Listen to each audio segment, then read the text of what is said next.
Shri Sai Satcharitra. Om Kripa Sindhu Shri Sai Nathaya Namah. By reading each chapter of Sai Satcharitra, let us enlighten the spirit of Bhakti Bhav Chaitanya inside us. Chapter 7. Wonderful Incarnation. Sai Baba knew all yogic practices. He was well versed in the 6 processes including dhoti, stomach cleaning by a mostly piece of linen 3 in breadth and 22.5 in length, Khandayoga, that is, separating his limbs and joining them again, and samadhi, etc. If you think that he was a Hindu, he looked like a Yavan. If you think him to be a Yavan, he looked like a pious Hindu. No one definitely knew whether he was a Hindu or a Mohammedan. He celebrated the Hindu festival of Ramanavami with all due formalities and at the same time permitted the sandal procession of the Mohammedans. He encouraged wrestling bouts in this festival and gave good prizes to winners. When the Gokul Ashtami came, he got the Gopalkala ceremony duly performed, and on Eid festivals, he allowed Mohammedans to say their prayers, namaz, in his masjid. Once in the Mohram festival, some Mohammedans proposed to contract a tazia or tablet in the masjid, keep it there for some days and afterwards take it in procession through the village. Sai Baba allowed the keeping of the tablet for 4 days, and on the 5th day removed it out of the masjid without the least compunction. If we say that he was a Mohammedan, his ears were pierced, that is, had holes according to Hindu fashion. If you think that he was a Hindu, he advocated the practice of circumcision, though according to Mr. Nanasaheb Chandorkar, who observed him closely, he was not himself circumcised. Wide article in Sai Leela on Baba Hindu Ki Yavan by B.B. Dio, page 562.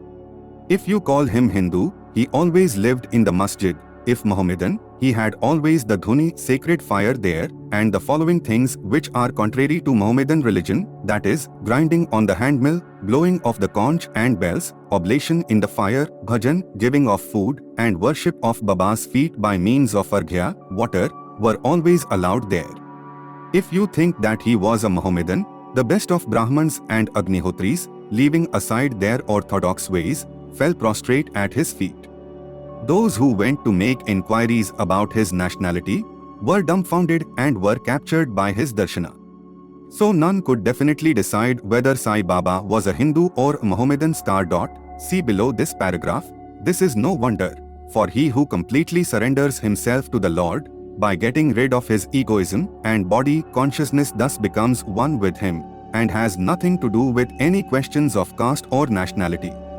Such a one as Sai Baba was, saw no difference between caste, and even beings and beings. He took meat and fish with fakirs, but did not grumble when dogs touched the dishes with their mouths. Note 1. Malsapati, an intimate Shirdi devotee of Baba, who always slept with him in the masjid and chavdi, said that Sai Baba told him that he was a Brahman of Pathari and was handed over to a fakir in his infancy, and when he told this, some men from Pathari had come, and Baba was inquiring about some men from that place. Wide Sai Leela 1924, page 179. 2. Mrs. Kashibai Kanitkar, the famous learned woman of Pune, says in the Experience number 8 published on page 79, Sai Leela Vol 11, 1934, on hearing of Baba's miracles, we were discussing according to our theosophic convention and fashion whether Sai Baba belonged to black or white lodge. When once I went to Shirdi, I was thinking seriously about this in my mind. As soon as I approached the steps of the masjid, Baba came to the front and pointing to his chest and staring at me spoke rather vehemently, "This is a Brahman, Pure Brahman. He has nothing to do with black things. No Musalman can dare to step in here. He dare not." Again pointing to his chest, "This Brahman can bring lakhs of men on the white path and take them to their destination. This is a Brahman's masjid, and I won't allow any black Mohammedan to cast his shadow here." Such a unique and wonderful incarnation was Sai Baba. On account of the merits in my past birth, I had the good fortune to sit at his feet and enjoy his blessed company. The joy and delight I derived therefrom was incomparable. In fact, Sai Baba was pure Anand and consciousness. I cannot sufficiently describe him, his greatness and uniqueness. He who took delight at his feet was established in his own self. Many sannyasis, sadakas, and all sorts of men aspiring for salvation came to Sai Baba. He always walked, talked and laughed with them and always uttered with his tongue, Allah Malik, God is the sole owner. He never liked discussion or arguments.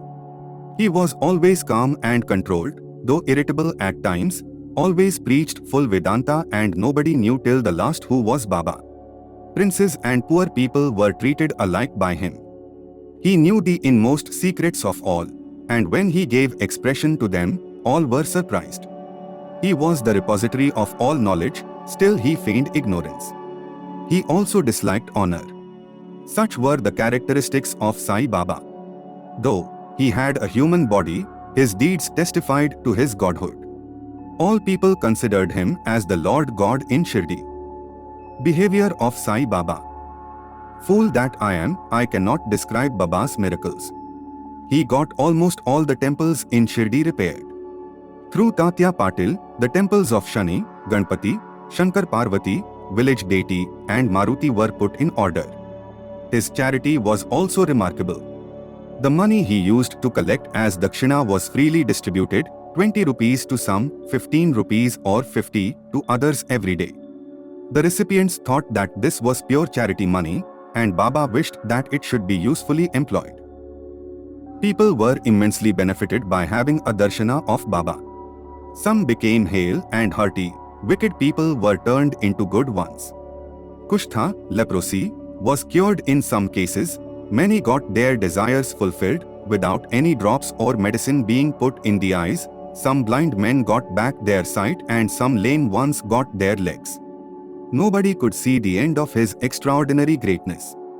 His fame spread far and wide, and pilgrims from all sides flocked to Shirdi. Baba sat always near the dhuni and eased himself there, and always sat in meditation, sometimes with and on other times without a bath. He used to tie a white turban on his head, and wear a clean dhotar round his waist and a shirt on his body. This was his dress in the beginning. He started practicing medicine in the village, examined patients and gave medicines. He was always successful, and he became famous as a Hakim, doctor. A curious case may be narrated here. One devotee got his eyeballs quite red and swollen. No doctor was available in Shirdi. The other devotees took him to Baba. Other doctors would use ointments, anjans, cow's milk and camphorated drugs etc. in such cases. Baba's remedy was quite unique. He pounded some biba, some carpus anacardium that is marking nuts, and made 2 balls of them, thrust them on in each eye of the patient and wrapped a cloth bandage round them, eyes. Next day, the bandage was removed and water was poured over them in a stream. The inflammation subsided and the pupils became white and clear. Though the eyes are very delicate, the biba caused no smarting but removed the disease of the eyes. Many such cases were cured, and this is only an instance in point. Baba's yoga practices. Baba knew all the processes and practices of yoga. 2 of them will be described here. 1. Dhoti or cleaning process. Baba went to the well near a banyan tree at a considerable distance from the masjid every 3rd day and washed his mouth and had a bath. On one occasion, he was seen to vomit out his intestines, clean them inside and outside and place them on a jam tree for drying. There are persons in Shirdi who have actually seen this and who have testified to this fact. Ordinary dhoti is done by a mostyn piece of linen, 3 inches broad 22 half a foot long.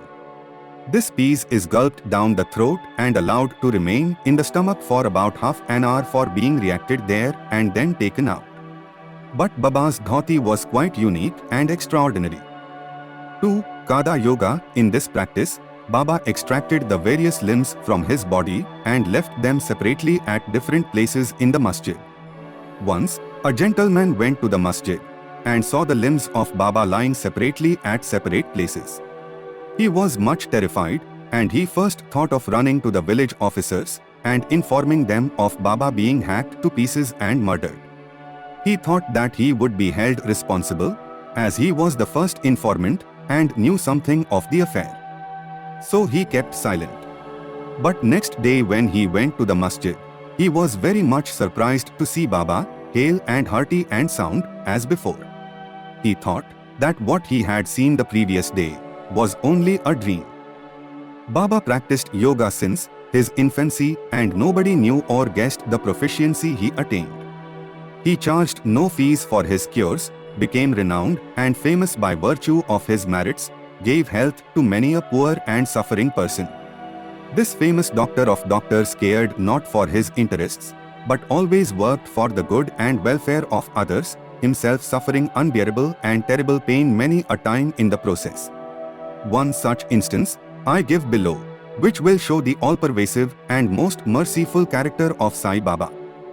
Baba's all-pervasiveness and mercy. In the year 1910 AD, Baba was sitting near the Dhuni on Diwali holiday and warming himself. He was pushing firewood into the Dhuni, which was brightly burning. A little later, instead of pushing logs of woods, Baba pushed his arm into the Dhuni. The arm was scorched and burnt immediately. This was noticed by the servant Madhva, and also by Madhvarao Deshpande, Shama. They at once ran to Baba and Madhvarao clasped Baba by his waist from behind and dragged him forcibly backward and asked, "Deva, for what have you done this?" Then Baba came to his senses and replied, "The wife of a blacksmith at some distant place was working the bellows of a furnace. Her husband called her. Forgetting that her child was on her waist, she ran hastily and the child slipped into the furnace. I immediately thrust my hand into the furnace and saved the child. I do not mind my arm being burnt, but I am glad that the life of the child is saved." Leper Devotees Service. On hearing the news of Baba's hand being burnt from Shama, Madhvarao Deshpande, Mr. Nanasaheb Chandorkar, accompanied by the famous Dr. Parmanand of Bombay with his medical outfit consisting of ointments, lint and bandage etc., rushed to Shirdi and requested Baba to allow Dr. Parmanand to examine the arm and dress the wound caused by the burn. This was refused. Ever since the burn, the arm was dressed by the leper devotee, Bhagoji Shinde. His treatment consisted in massaging the burnt part with ghee and then placing a leaf over it and bandaging it tightly with pattis, bandages. Mr. Nanasaheb Chandorkar solicited Baba many a time to unfasten the pattis and get the wound examined and dressed and treated by Dr. Parmanand, with the object that it may be speedily healed. Dr. Parmanand himself made similar requests, but Baba postponed, saying that Allah was his doctor and did not allow his arm to be examined. Dr. Parmanand's medicines were not exposed to their air of Shirdi, as they remained intact, but he had the good fortune of getting a darshana of Baba. Bhagoji was allowed to treat the hand daily. After some days, the arm healed and all were happy. Still, we do not know whether any trace of pain was left or not. Every morning, Bhagoji went through his program of loosening the pattis, massaging his arm with ghee and tightly bandaging it again. This went on till Sai Baba's Samadhi, death. Sai Baba, a perfect Siddha, as he was, did not really want this treatment, but out of love to his devotee, he allowed the Upasana service of Bhagoji to go on uninterrupted all along. When Baba started for Lindi, Bhagoji held an umbrella over him and accompanied him. Every morning, when Baba sat near the post close to the Dhuni, Bhagoji was present and started his service. Bhagoji was a sinner in his past birth. He was suffering from leprosy, his fingers had shrunk, his body was full of pus and smelling badly. Though outwardly he seemed so unfortunate, he was really very lucky and happy, for he was the premier servant of Baba and got the benefit of his company. Master Khaparde's play case. I shall now relate another instance of Baba's wonderful Leela. Mrs. Khaparde, the wife of Mr. Dadasaheb Khaparde of Amrati, was staying at Shirdi with her young son for some days. One day the son got high fever, which further developed into bubonic plague. The mother was frightened and felt most uneasy. She thought of leaving the place for Amrati and went near Baba in the evening, when he was coming near the Wada, now Samadhi Mandir, in his evening rounds, for asking his permission.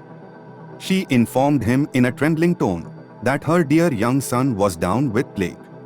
Baba spoke kindly and softly to her, saying that the sky is beset with clouds, but they will melt and pass off and everything will be smooth and clear. So saying, he lifted up his kafni up to the waist and showed to all present 4 fully developed buboes as big as eggs and added, "See, how I have to suffer for my devotees, their difficulties are mine." Seeing this unique and extraordinary deed, Leela, the people were convinced as to how the saints suffer pains for their devotees. The mind of the saints is softer than wax, it is soft, in and out, as butter. They love their devotees without any idea of gain and regard them as their true relatives. Going to Pandharpur and staying there. I shall now close this chapter after relating a story illustrating how Sai Baba loved his devotees and anticipated their wishes and movements. Mr. Nana Saheb Chandorkar, who was a great devotee of Baba, was Mamlatdar at Nandubar in Khandesh. He got an order of transfer to Pandharpur. His devotion to Sai Baba bore fruit, as he got an order to go and stay at Pandharpur, which is regarded as the Bhuvaikuntha, heaven on earth. Nana Sahib had to take immediate charge, so he left immediately for the place without even writing or informing anybody at Shirdi. He wanted to give a surprise visit to Shirdi, his Pandharpur, see and salute his Vithoba, Baba, and then proceed. Nobody dreamt of Nana Sahib's departure for Shirdi, but Sai Baba knew all about this, as his eyes were everywhere, omniscient. As soon as Nana Sahib approached Neemgaon, a few miles from Shirdi, there was stir in the masjid at Shirdi. Baba was sitting and talking with Malsapati, Appa Shinde and Kashiram, when he at once said, "Let us all 4 do some bhajan, the doors of Pandhari are open, let us merrily sing." Then they began to sing in chorus, the burden of the song being, "I have to go to Pandharpur and I have to stay on there, for it is the house of my Lord." Baba sang and the devotees followed him. In a short time Nana Sahib came there with his family, prostrated before Baba and requested him to accompany them to Pandharpur and stay with them there. This solicitation was not necessary, as the devotees told Nana Sahib that Baba was already in the mood of going to Pandharpur and staying there. Hearing this, Nana Sahib was moved and fell at Baba's feet. Then getting Baba's permission, pudi, sacred ashes, and blessings, Nana Sahib left for Pandharpur. There is no end to Baba's stories, but let me now make a halt here, reserving for the next chapter other topics, such as importance of human life, Baba's living on alms, Bayajabai's service and other stories. Bow to Shri Sai. Peace be to all. The next chapter of Shri Sai Satcharitra will be available on our YouTube channel in the next 24 hours. Till then, stay tuned and do not forget to subscribe to Bhakti Bhav Chaitanya English and like and share the video.